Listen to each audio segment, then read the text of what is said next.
Vous êtes là, oui, et vous êtes là ce matin, peut-être même pour la première fois, et peut-être ça vous surprend un petit peu de voir comment on loue le Seigneur dans ce lieu, et peut-être être surpris aussi également de la manifestation de l'Esprit, comment Dieu a parlé, donne des dons. On obéit tout simplement à ce que la parole de Dieu dit, et on la vit, tout simplement, voilà. Et chaque fois qu'on vit de telles choses, de ces moments, on le sent, sont précieux pour nos vies, pour chacun d'entre nous, et je bénis le Seigneur. Je sens ce matin que Dieu va vous bénir. Voilà, Dieu va vous bénir.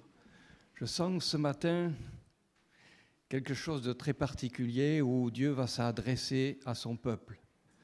Voilà, peut-être vous êtes là, comme je le disais, pour la première fois, ou ça fait 5 fois, 10 fois que vous venez, ou 1 an ou 2, vous êtes chrétien depuis 10, 20, 30 ans, 50 ans, peut-être 100 ans même. Rassurez-vous, je sais une chose, c'est que Dieu vous bénit et vous aime. Voilà. Alors ce matin, le sujet est un sujet très vaste, on va dire. Accepter la volonté de Dieu. Je ne sais pas si on peut l'afficher. Ouais. Et c'est un sujet très vaste. Et quand j'y ai pensé, waouh, Seigneur, parler de ce sujet, ça va être très long. Et s'il fallait vraiment expliquer tout en long, en large, en travers, je pense que demain matin, on serait encore dans ce lieu. Enfin, c'est que j'ai des doutes quand même. Hein. Accepter la volonté de Dieu. Bah déjà, pour l'accepter, il faut la connaître. Vous êtes d'accord avec moi ? Et la connaître et la mettre en pratique. Voilà. En fait, je me dis, si le monde pouvait aller mieux, ben, il n'a qu'à tout simplement faire la volonté de Dieu. Alors, on verrait des changements. Hein. Voilà. Donc, je le développe simplement en 3 points. Le premier, par rapport à la parole de Dieu, c'est-à-dire qui a déjà été créée, que nous avons en notre possession. D'ailleurs, je tiens à vous dire que nous offrons la parole de Dieu si vous ne l'avez pas. Voilà, à la sortie de cette réunion, si vous n'avez pas la parole de Dieu, si vous n'avez pas la Bible, demandez-la. Voilà, ce sera un cadeau de la part de l'Église. Et c'est très, très, très important de l'avoir. Premièrement, donc, par rapport à la parole de Dieu. Deuxièmement, par rapport au désir de Dieu, c'est-à-dire au temps présent, ce que nous vivons en ce moment.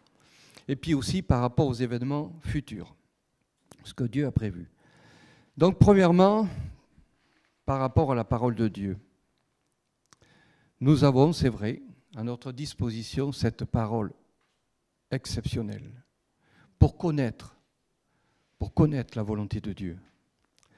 Le roi David, vous avez entendu parler sûrement, disait un jour, comme une parole prophétique, et c'est vrai qu'il concerne Jésus, mais je me suis dit, en fait, tout ce qui concerne Jésus, mon Sauveur, me concerne aussi.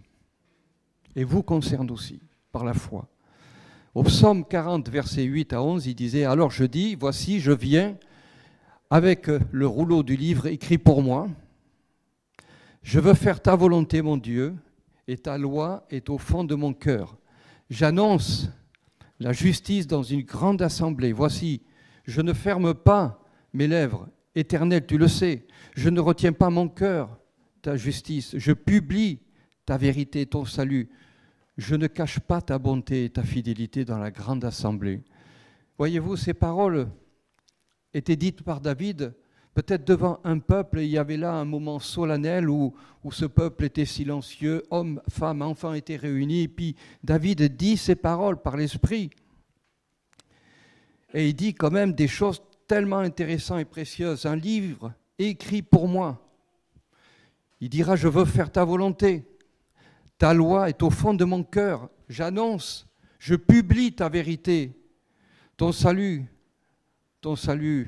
je ne le cache pas. Ta bonté, ta fidélité dans la grande assemblée.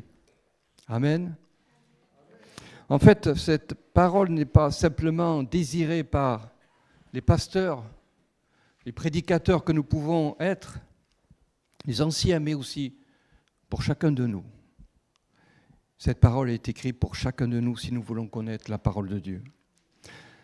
Dites-moi, vous avez sûrement récité ou lu ou entendu la célèbre prière de Jésus.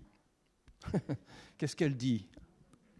Notre Père qui es aux cieux, que ton nom soit sanctifié. Et là, c'est intéressant, que ta volonté, où? Eh bien, je vois que vous la connaissez, c'est bien. Mais dites-moi, réfléchissons un petit peu quelques instants. Cette célèbre prière de Jésus, enseignée, est-ce que les hommes la comprennent vraiment quand ils la récitent? Moi, je me pose une question. Quand il est dit que ta volonté soit faite, il y a un désir qui est là, hein, sur la terre comme au ciel. Moi, je vais vous dire quelque chose. Nous ne pouvons prétendre à ce que la volonté de Dieu se fasse sur la terre comme au ciel si nous ne sommes pas prêts à ce qu'elle s'accomplisse dans nos propres vies. Vous avez entendu? Amen. Et je repense à l'état de ce monde dans lequel on est. S'il pouvait accomplir la volonté de Dieu, on aurait bien autre chose à voir aujourd'hui aux informations chaque jour. Sa parole nous conduit dans toute sa volonté. Encore David disait au psaume 143, verset 8, « Fais-moi dès le matin entendre ta bonté, car je me confie en toi. Fais-moi connaître. » Moi, je crois qu'il y avait une intensité dans ces paroles. « Fais-moi connaître le chemin où je dois marcher. Car j'élève à toi mon âme. Délivre-moi de mes ennemis. Ô Éternel, auprès de toi, je recherche un refuge. Enseigne-moi à faire ta volonté, car tu es mon Dieu. Que ton bon esprit me conduise sur la voie droite. » Entendre, connaître, enseigne-moi, conduis-moi. Ça implique quand même un désir intense de connaître et de vivre la volonté de Dieu. Vous êtes d'accord avec moi? Eh oui, eh oui. Et le bon esprit, je pense au Saint-Esprit, qui est indispensable pour comprendre la portée de ce que nous pouvons lire. Si nous lisons la parole de Dieu sans le Saint-Esprit, c'est comme si on lit un roman. Mais si nous lisons la parole de Dieu, je vous invite, chaque fois, quand vous ouvrez la parole de Dieu, que vous lisez un texte, un verset, un chapitre, une histoire, surtout avant, priez Dieu tout simplement, que le Saint-Esprit vous conduise dans la pensée qu'il y a dans cette parole. Amen. Le bon esprit. David disait aussi dans un chapitre le plus long qui doit nous interpeller, Psaume 119. C'est vrai que ce chapitre, c'est le chapitre le plus long. Et c'est le chapitre qui parle de la parole de Dieu, qui conseille à méditer la parole de Dieu. Chapitre 119, verset 148, « Je devance l'éveil et j'ouvre les yeux pour méditer ta parole. » Je ne peux pas concevoir chaque jour ma vie sans avoir ce moment de méditation, de connaître mon Dieu, de savoir comment il fonctionne, qu'est-ce qu'il a prévu pour moi, de le connaître plus profondément. Vous savez, je suis des fois devant la parole de Dieu comme un étudiant. Alors les études, bon, c'est quelques années en arrière, hein, mais d'être un étudiant qui veut s'imprégner de ses cours, voilà, qui veut les comprendre et qui veut pleinement les vivre. Vous savez que c'est important de lire la parole de Dieu, bien sûr, mais aussi de s'en imprégner. De s'en imprégner, qu'elle vous parle quand vous lisez la parole de Dieu. Vous savez qu'aujourd'hui, avec la télévision, on est parfois imprégné des images qu'on voit. Si on voit des informations tristes, on est triste. Si on voit des bonnes nouvelles, voyez-vous, ça imprègne notre esprit. On a des yeux, on regarde et on analyse et on est imprégné par des images. J'ai 9 petits-enfants. En ce moment, j'en ai 5 à la maison. Bonjour les dégâts. Mais pour vous faire comprendre quand même que même les petits-enfants regardent des choses et ils sont très imprégnés de ce qu'ils voient. Alors je dis, faites attention, j'ouvre une parenthèse à ce que les enfants regardent aujourd'hui. Et alors, on aime le Tour de France, on a regardé le Tour de France et après quelques étapes, je vois les 4 petits-enfants qui sont en âge de faire du vélo. Papy, on voudrait faire du vélo, tout ça. Alors, tout comme bon papy que je suis, à essayer de trouver des vélos de course. Et puis, une fois qu'on a trouvé des vélos, on est parti faire du vélo, forcément. Et je les regardais faire, et j'étais impressionné de voir comment ils imitaient les coureurs. Waouh! J'étais là, le premier matin, il faisait 17 degrés quand même. Ils avaient leur gourde, on avait fait 100 mètres, et ils buvaient déjà, vous savez, comme les coureurs font sur le côté. Et il y en a un même qui commence à prendre sa gourde. Je dis, qu'est-ce que tu fais? J'ai fait comme les coureurs. Quand il y avait une descente, ils étaient couchés sur le vélo, la tête entre les 2 gaines de frein. Et quand c'était une côte, ils étaient en danseuse. J'étais impressionné par comment les images de ce Tour de France les ont impactés, quoi, pour imiter leur idole. Alors il y en a un, c'est Romain Bardet, l'autre c'est Thibaut Pinot, l'autre c'est Pogačar et Vingegaard. Voilà. Je ne sais pas pourquoi il n'y a pas Gaudu, mais en fait. Et puis un dimanche après-midi, il y en a un qui est tombé, ça m'a refroidi le peloton. Je me suis dit, c'est pas demain qu'on va gagner le Tour de France avec ça. Mais voyez-vous, comment ces enfants ont-ils pu être imprégnés? Mais franchement, ça vous fait peut-être sourire et même rire, mais moi je voudrais que chaque fois qu'on lit la parole de Dieu, elle imprègne notre vie de cette même manière, pour connaître la volonté de Dieu. Paul disait aux Éphésiens 5, verset 15, « Prenez donc garde de vous conduire avec circonspection, non comme des insensés, mais comme des sages. Rachetez le temps, car les jours sont mauvais. C'est pourquoi ne soyez pas inconsidérés, mais comprenez quelle est la volonté du Seigneur. » J'ai écrit ceci. La vraie sagesse étant l'accomplissement de la volonté de Dieu, et la vraie intelligence spirituelle consiste à la discerner. Je me suis posé la question, pourquoi au chapitre 16, de Éphésiens 5, il est dit « racheter le temps ».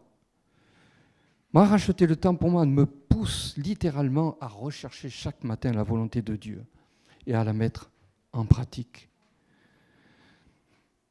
Vous savez, vous avez sûrement acheté un appareil ménager, une machine à laver, je ne sais pas, mais moi je ne suis pas très patient, vous peut-être. Alors dans tous les appareils qu'on peut acheter, télévision ou autre, il y a toujours une notice, vous êtes d'accord avec moi?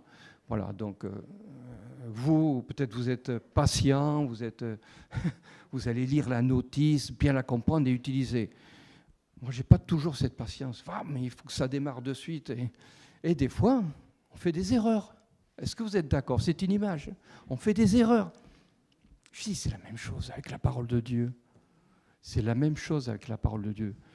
Bien sûr, je ne veux pas comparer la parole de Dieu à une notice, mais vraiment à ce qui est écrit pour guider, imprégner, rechercher la volonté de Dieu.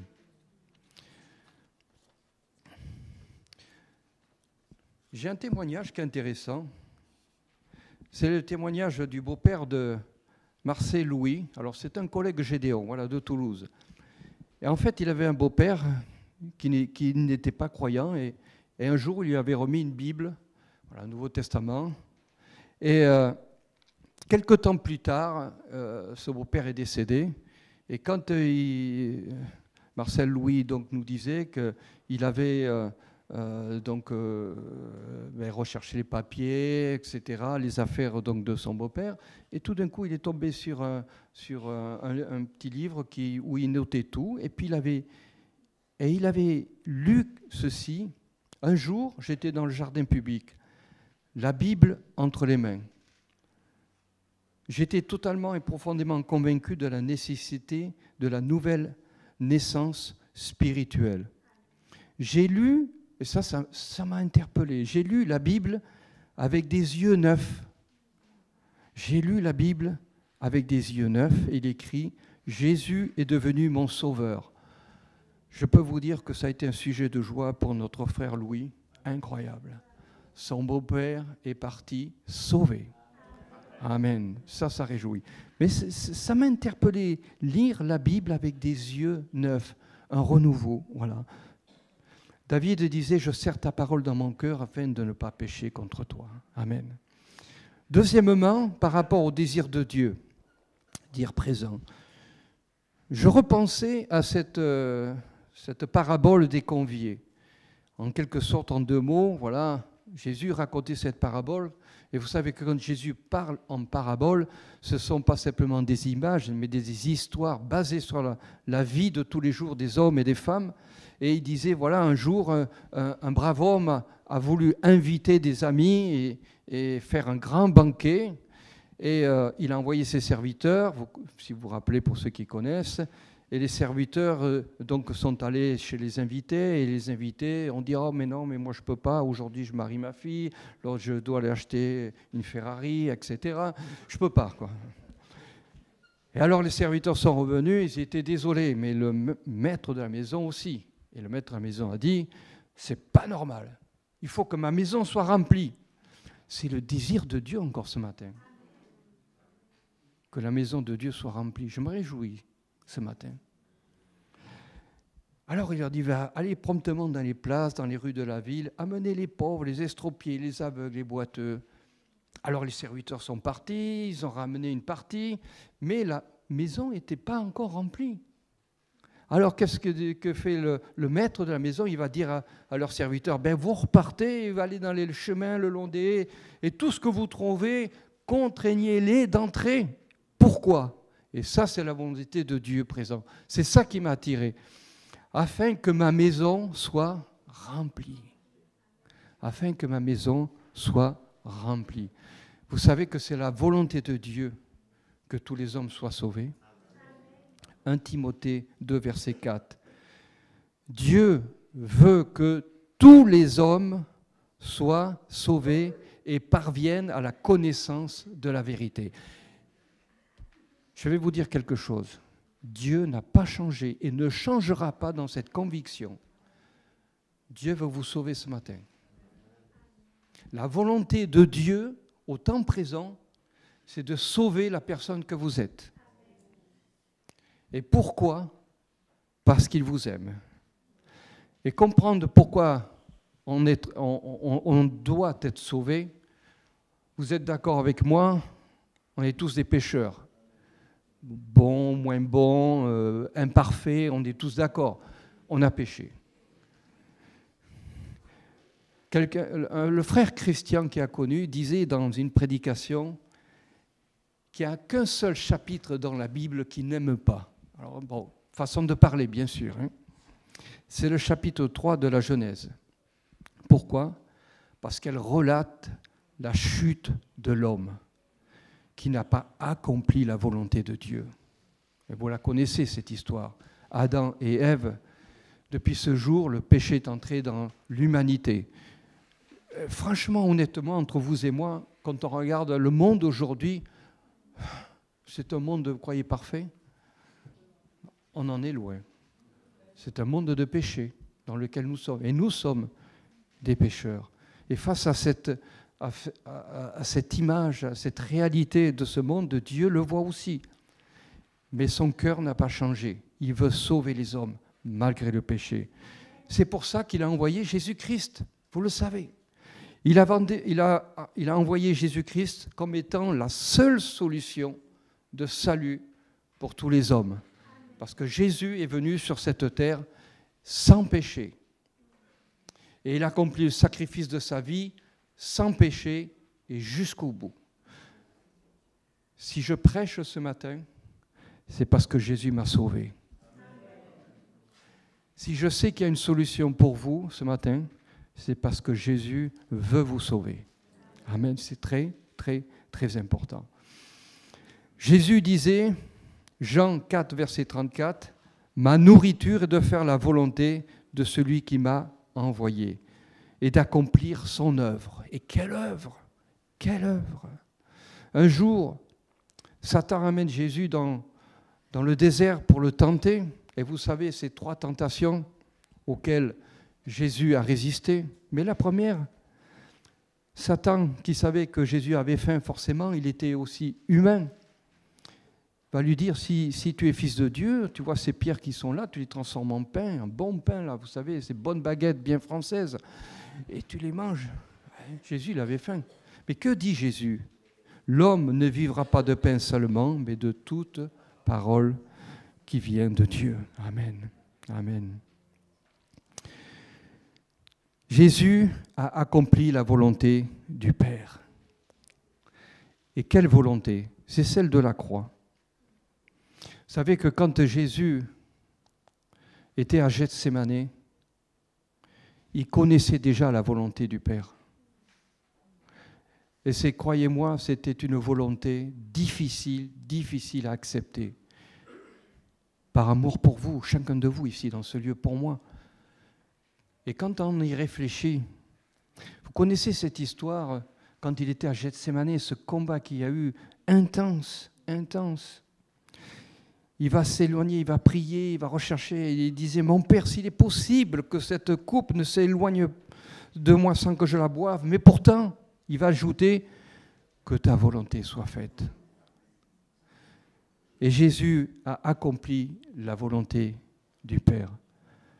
Quand je reconsidère, vous savez, chaque fois, quel amour Jésus a eu pour moi et pour nous, accepter les souffrances qu'il a eues.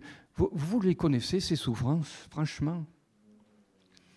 Des mains percées, des pieds percés, flageolés, un dos en sang. Vous savez, le fouet de l'époque, ce n'était pas le petit martinet que nos parents avaient, qui ont disparu, je crois.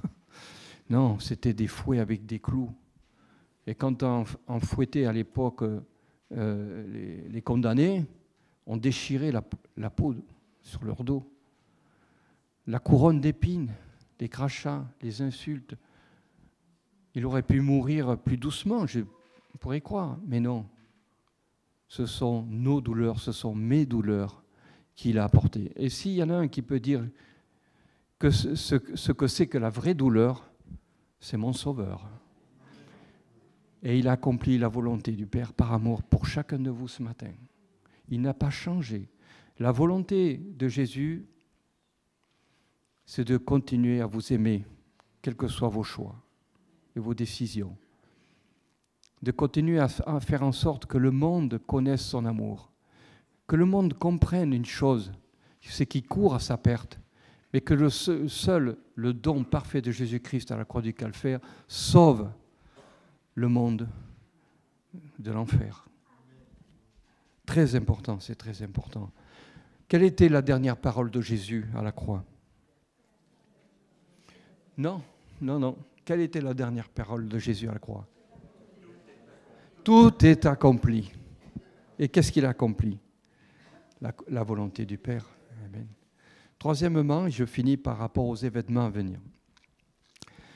L'apôtre Jacques disait « Soumettez-vous donc à Dieu, résistez au diable, il fuira loin de vous. » Et je me suis dit, savoir résister nous amène premièrement à être soumis à la volonté de notre Créateur. Soumettez-vous à Dieu. Nous sommes attaqués. Chaque jour, nous sommes attaqués. Il y a des puissances ténébreuses qui veulent faire en sorte que l'Église se taise. Il y a des puissances ténébreuses qui veulent détruire l'être humain par la maladie, par toutes choses de mauvaises choses qu'on peut voir. Et je ne les étale pas, mais nous les connaissons. Pourtant, Dieu donne la capacité de résister à tout cela et d'être victorieux parce que Jésus-Christ a acquis la victoire à la croix du Calvaire pour nous. C'est très important. La soumission, la volonté de Dieu aussi, accorde l'éternité. 1 Jean 2, verset 17. Le monde passe, sa convoitise aussi, mais celui qui fait la volonté de Dieu demeure éternellement. Jésus disait aussi, Matthieu 7, verset 21, « Ceux qui disent « Seigneur, Seigneur » n'entreront pas tous dans le royaume de Dieu, mais celui-là seul qui fait la volonté de mon Père qui est dans les cieux. » Eh oui. La volonté dans le temps, avec ces événements. Vous savez, faire la volonté de Dieu quand c'est facile, vous comme moi, on sait l'exécuter, on est d'accord. Mais quand elle n'est pas si facile que ça et qu'elle nous fait passer, traverser des moments difficiles dans nos vies, là c'est déjà un peu plus délicat, c'est un peu plus difficile. Je repensais à Paul et Silas. Vous connaissez cette histoire de Paul et Silas, c'était deux grands prédicateurs et ils parcouraient et ils annonçaient la parole de Dieu et ils se faisaient des miracles, ils se faisaient de belles choses, des conversions, et ça ne plaisait pas aux Juifs. Et les prêteurs, un jour, les ont arrêtés, ils les ont fait battre de verges, et les ont mis en prison la plus profonde, la plus noire. Alors, regardez un petit peu le tableau. Ce qu'ont pu penser Paul et Silas. Ils auraient pu, à minuit, dans cette prison, prier le Seigneur et dire « Mais Seigneur, attends, on ne comprend pas. On fait ta volonté, on a du résultat. » Et nous, on se retrouve là en prison, enchaînés avec le dos qui nous fait mal et tout. Ils auraient pu, vous comme moi, on aurait peut-être pu dire ça. Ah ben non. Paul et Silas chantaient et priaient. Je me dis, il y a quelque chose de particulier dans cette affaire. Paul et Silas chantaient et priaient. Je ne sais pas si vous êtes allés dans un milieu carcéral, mais en général, on n'entend pas de belles choses. On entend des cris, des jurons. C'est ce qui se passe dans ce milieu carcéral. Vous êtes d'accord? Je ne sais pas s'il y a des aumôniers au milieu de nous, mais c'est ce qui se passe. Mais là, dans cette prison, ce jour-là, cette nuit-là, les prisonniers ont entendu des chants et des louanges, des prières. C'était vraiment surprenant, différent. Et quand je réfléchis, dis Seigneur, au final, ta volonté s'est exécutée. C'est vrai que c'était difficile pour Paul et Silas, parce que le dos, il était en sang. Et les douleurs n'ont pas disparu, mais ils chantaient. Et qu'est-ce qui s'est passé après? Quand Dieu est intervenu par un tremblement de terre, que les portes se sont ouvertes d'une manière miraculeuse, le geôlier, qu'est-ce qu'il a fait le geôlier? Il voulait se tuer. Paul et Silas, ils ont arrêté. Le geôlier, qu'est-ce qu'il a fait? Vous avez lu? Il a mené Paul et Silas chez lui, il les a soignés. Ça veut dire quand même qu'il y avait la souffrance dans le dos. Mais il les a soignés. Et Paul et Silas, qu'est-ce qu'ils ont fait? Ils ont prêché l'évangile. Toute cette famille s'est convertie. Et je suis sûr que dans la prison, les prisonniers ont entendu la parole de Dieu.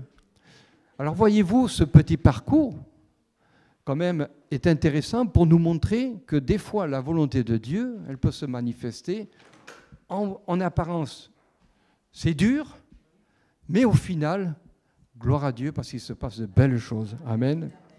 Amen. Vous savez, pour finir, je vais vous donner une image. Un aigle, il vit sur les hauteurs. Et il fait un nid, et dans ce nid, douillet, bien chaud, il y a des petits aiglons qui sont là, bien tranquilles, à se dire la vie est belle. Mais quand la mère un jour décide selon sa volonté que maintenant les aiglons sont en âge de voler, là ça change d'histoire. La mère, l'aigle arrive, secoue le nid, commence à... Alors les aiglons, ils disent qu'est-ce qui se passe là? Waouh!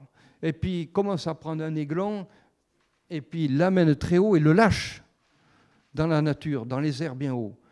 Et imaginez-vous l'aiglon, qu'est-ce qui se passe dans sa tête? Mais elle est devenue folle, la mère, là. Qu'est-ce qu'elle nous fait?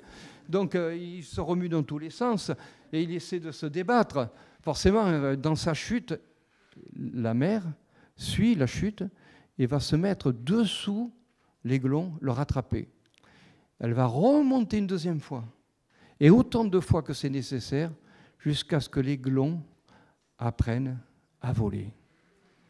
C'est la même image selon la parole de Dieu. Des fois, c'est difficile dans nos vies. Mais ce que vous êtes peut-être en train de vivre en ce moment, peut-être dans vos familles, dans votre entourage, dans nos enfants, dans nos petits-enfants, de difficile, il y a une volonté de Dieu d'intervenir. Et des fois, on ne voit pas toujours immédiatement ce qu'on voudrait voir. On est des hommes et des femmes impatients. Mais Dieu a toujours un temps, et ce temps est parfait. Le futur appartient à Dieu. Et Dieu, ce matin, je le sais, veut maintenir, conduire, diriger ce futur pour vous, afin que vous découvriez qui est vraiment Jésus-Christ pour vous et dans vos vies, et ce qu'il est capable de faire. Parce que je crois, et je vais vous le dire de tout mon cœur, je crois à la force toute puissante de Jésus-Christ pour vous. Je crois qu'il est capable, même ce matin, d'intervenir dans vos cœurs, dans vos vies, de changer bien des choses.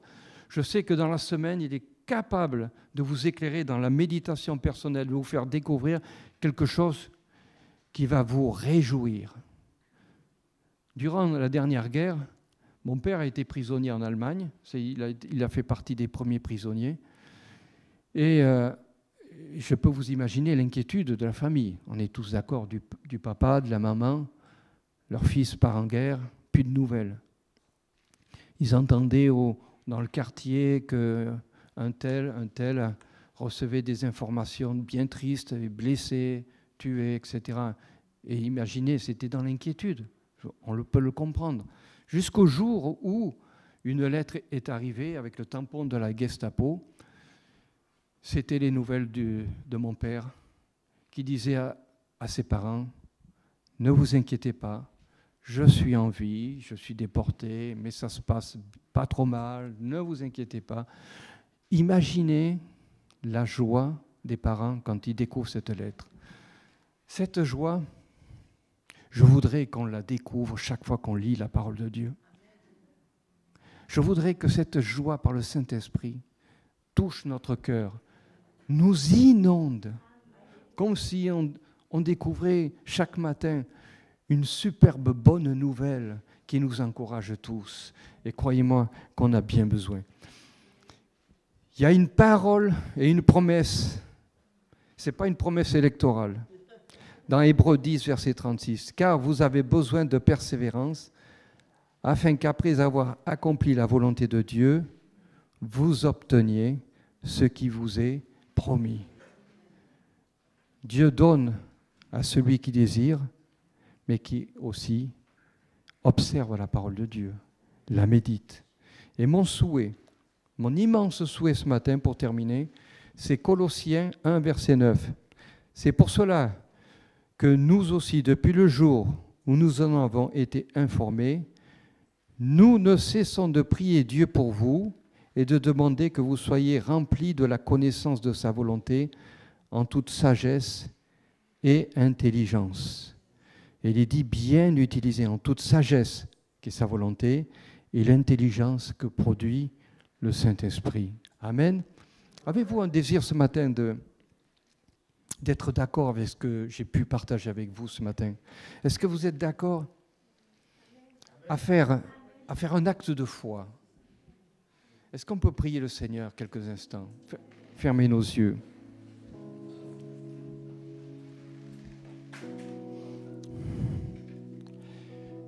Voilà, le Seigneur a parlé au travers de cette parole. Et je veux simplement dire ceci. J'ai à cœur de prier pour chacun de vous. J'ai à cœur de prier pour le peuple qui est là.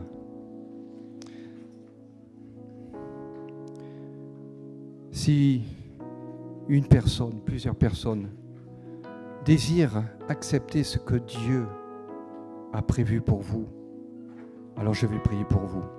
Si des personnes désirent être renouvelées dans la connaissance et la foi, pour comprendre la volonté de Dieu, je vais prier pour vous. Si quelqu'un veut vivre un renouveau avec une rencontre personnelle selon la volonté de Dieu, je vais prier pour vous. Et si enfin quelqu'un est en train de vivre quelque chose de difficile, qui ne comprend pas toujours tout, ni la situation, je vais prier pour vous. Est-ce qu'on peut se lever devant Dieu? Voilà, je vais prier comme si c'était votre prière. Seigneur notre Dieu, merci parce que c'est vrai que ta parole est tellement riche et C'est une nourriture indispensable. Nous nous nourrissons chaque jour d'une nourriture charnelle, mais Seigneur, c'est vrai, on reconnaît qu'on a besoin de cette nourriture spirituelle pour comprendre, découvrir, Seigneur, réaliser ce que tu désires et ce que tu attends de chacune de nos vies.